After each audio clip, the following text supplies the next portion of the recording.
Hi, this is Frank Romano at the Museum of Printing in North Andover. Well, they're making a movie here today, and they've got me in costume with makeup. Oh, by the way, I'm not supposed to have my eyeglasses on because that would not have been of the period. It's a movie called Rebel. You'll see it on PBS probably sometime next year. And it has to do with a woman named Loretta Velazquez, who during the Civil War dressed up as a man and fought on the side of the Confederacy. She organized a brigade that fought at Bull Run and other battles. She became a spy and then a double agent.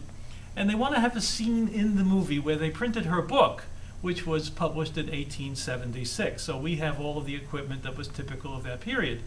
And so our gang taught me how to print. Now, by the way, the clue in the book that helped us in printing this book was the fact that it was done at the Boston Electrotyping Company. Because in those days, what they did was they would set the type in hot metal, they would make a stereotype mold, and then they would make a plate from that in metal, and they would mount it on wood. And here we have it, by the way. We took some scans of the book in Acrobat, and then we sent it to one of the few companies left in the world that can produce electrotypes that were typical of that period.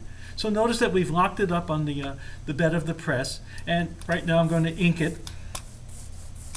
Now this is a more contemporary brayer, but I want to do a better job on inking than the old brayers that we have can do. This is the key to everything, is inking the type. Then we would take a piece of paper and position that. Close the press. Do a pull. It's all about pressure. Open it up. Peel up our sheet. And there we have our printed material. They would have printed several pages at a time, probably not 4, probably more like 8 pages at a time. They would let this dry. They would hang it up actually to dry, and then they would print the second side. After they folded their signatures, they would gather them and then bind the book. The book is rather interesting. There aren't that many copies of the original book from 1876.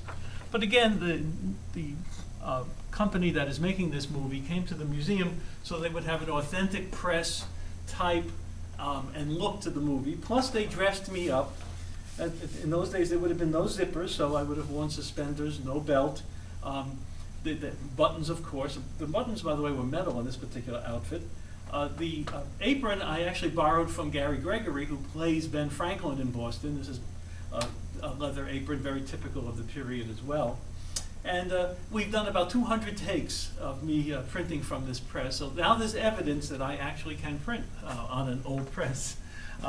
And I'll tell you, the biggest part of the problem is inking each time. I mean, as printing advanced, they tried to figure out ways to do automatic inking, then automatic paper feeding, and you can actually see that here at the museum as you go to the various iterations of presses that occurred.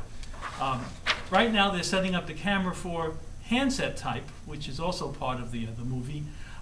So again, I'll probably let you all know at some point when the movie comes out. Now that I'm a star, I will not forget all the little people who helped me on the way up. In any case, that's my opinion. Take care.